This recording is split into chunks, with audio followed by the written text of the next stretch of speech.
Some coins slip through the cracks of time almost unnoticed, quietly carrying secrets that only the sharpest collectors spot. Today, we're uncovering two very familiar coins, ones most people have jingling at the bottom of a drawer, but for a few extraordinary examples, they're anything but ordinary. We're talking about US dimes from 1987 and 1999, and trust me, they're hiding some incredible surprises. Let's start with the 1987 dime, a coin that proves even in modern minting, real treasures can be found in plain sight. The 1987 US dime might seem pretty unremarkable at first glance. It's part of the long-running Roosevelt series, a design that's been in circulation since 1946, honoring President Franklin D. Roosevelt after his death. By 1987, the U.S. Mint had decades of practice under its belt, producing billions of coins with highly consistent quality. But even with all that precision, things can, and did, go a little haywire. In terms of history, 1987 was a relatively quiet year for the dime series, with no major design changes or commemorative versions released. The Philadelphia Mint struck around 796 million dimes, while Denver put out roughly 1.03 billion.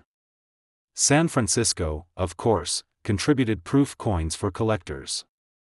No fanfare, no big announcements, just another year of pocket change. That's what makes the 1987 errors so fascinating. Without a significant redesign to blame, these mistakes were pure accidents, perfect storms of mechanical hiccups and human oversight. The real stars of the 1987 dime story are the mint errors. The first category collectors are constantly watching for is off-center strikes. Some 1987 dimes can be found struck up to 10 to 15% off-center, leaving parts of the design missing and creating an almost crescent moon-shaped blank space on the coin's surface.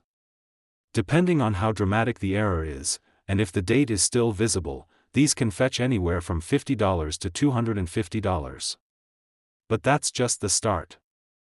Another prized error is the misaligned die strike. On these coins, one side, often the obverse with Roosevelt's portrait, is struck slightly off its usual axis, causing a noticeable, tilted look. These are a little more subtle, but a sharp eye and good lighting will catch them. Serious collectors have paid north of $100 for a sharp, well-preserved example. But the true unicorn among 1987 dimes is the so-called no-S proof error.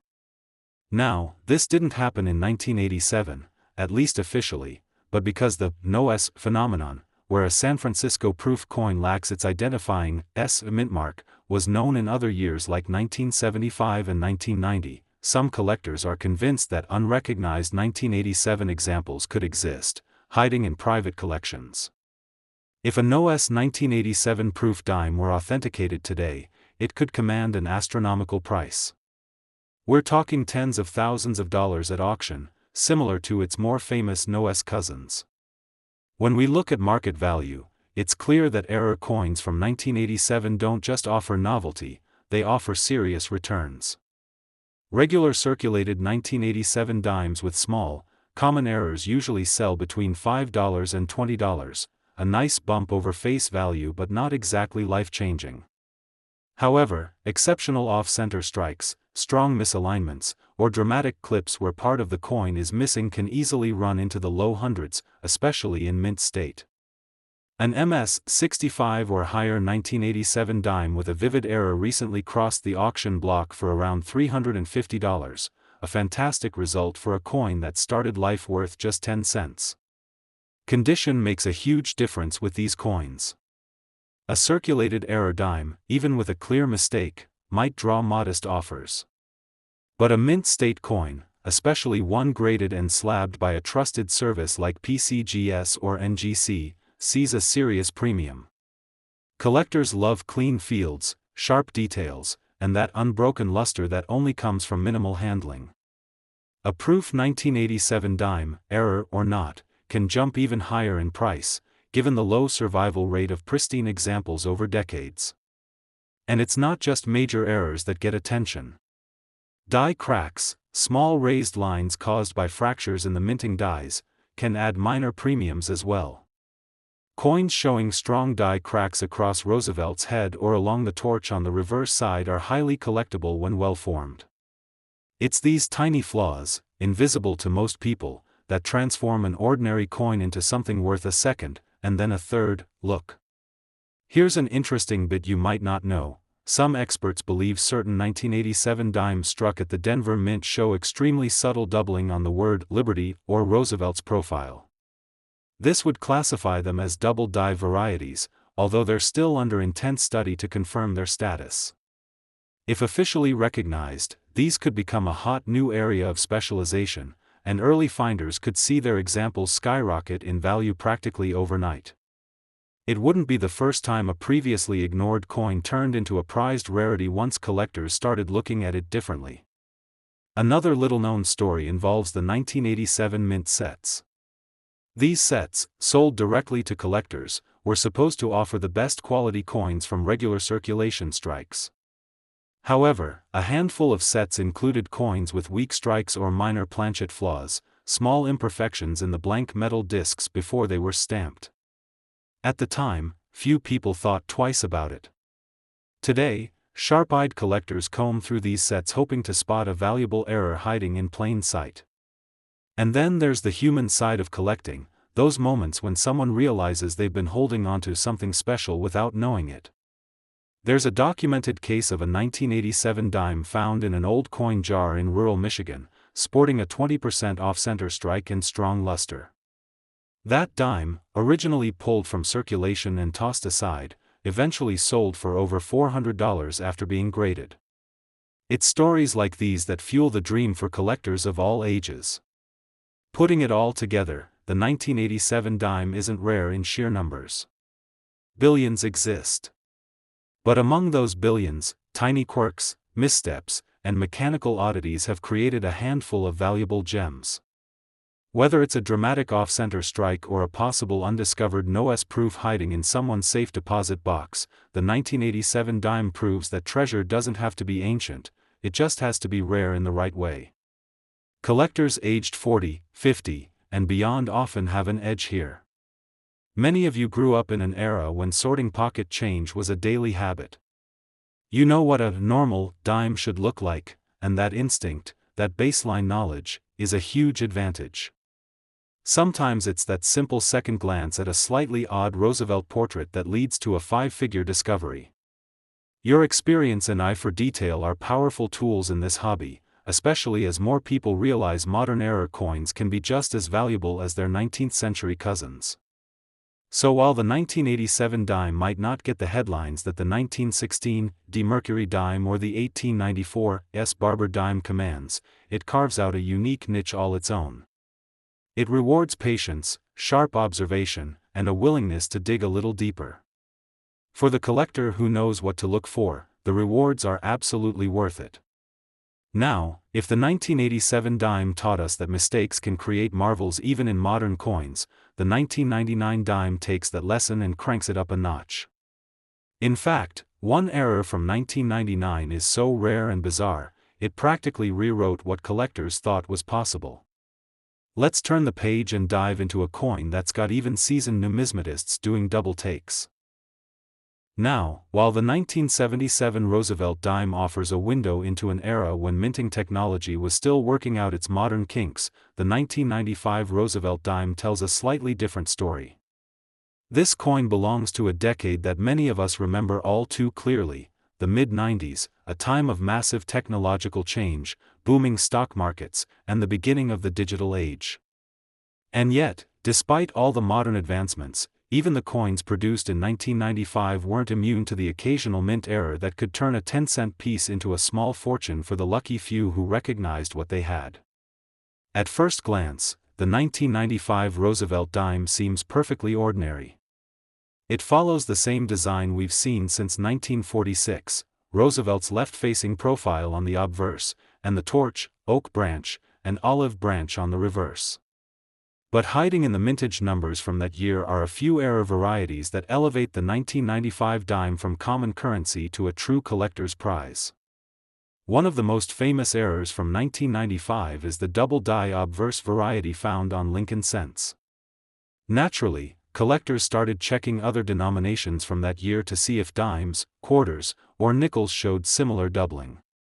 Although no widely accepted double-die Roosevelt dime from 1995 has been catalogued by major grading services like PCGS or NGC, the interest didn't stop there. What makes the 1995 dime significant among collectors is the number of minor but fascinating errors, and more importantly, a series of misstruck examples that took place across multiple mints. Let's talk about some specifics. In 1995, the Philadelphia and Denver mints struck millions upon millions of dimes, over 1.16 billion at Philadelphia alone. High production numbers usually mean fewer errors survive to be noticed, but in this case, several types of mistakes slipped through the cracks. Some of the most eye-catching include off-center strikes, broad strikes, misaligned dies, and missing clad layers. Off-center strikes are among the most dramatic and obvious. These coins are struck when the blank planchet isn't properly seated in the press, resulting in part of the design being missing.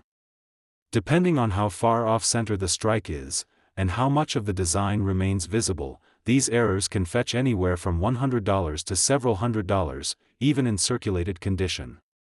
A 1995 dime struck 40% or more off-center, with full date and mint mark still visible, can be particularly desirable, especially to error collectors. Broad strikes are another type of error collectors have spotted in 1995 Roosevelt dimes.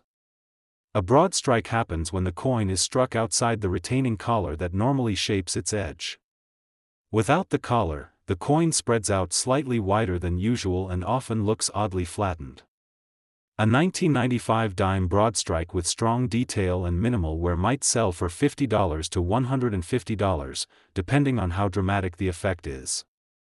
Another fascinating error for 1995 dimes involves missing clad layers. The modern Roosevelt dime is actually a sandwich of copper and nickel layers bonded together. Sometimes, during the minting process, the top nickel layer doesn't properly adhere or is missing altogether, exposing the underlying copper core. A 1995 dime missing its outer layer on one side, giving it a distinct, brassy appearance, can sell for $300 to $500, and sometimes even higher if the error is particularly dramatic. And then there's the matter of misaligned dies. These aren't as visually obvious as off-center strikes but still quite collectible. A misaligned die strike means that one die, usually the obverse, is slightly off-center compared to the reverse. The result is a coin that looks tilted or has an uneven rim thickness. While these errors don't usually command sky-high prices, a particularly dramatic misalignment on a 1995 dime might be worth $30 to $75 or more to the right collector. Looking at the market today, a typical 1995 Roosevelt dime in circulated condition is still just worth its face value, 10 cents. Even in mint state grades like MS63 or MS64, it's often not worth grading because the costs outweigh the returns. However, once you start getting into the top-tier grades, MS67 and higher, the story changes. A 1995 P. Roosevelt dime graded MS68 with full bands can sell for over $500 at auction. Some examples have even nudged closer to the $1,000 mark when the coin displays exceptional luster, strike sharpness, and virtually no visible marks. The full bands designation is critical for serious collectors. It refers to the sharpness of the horizontal bands wrapping around the torch on the reverse side of the dime. Many Roosevelt dimes, especially those struck quickly and in massive numbers like the 1995 issues, have weakly struck bands. So finding a coin with complete, distinct, and well-separated bands dramatically increases its desirability, and its value.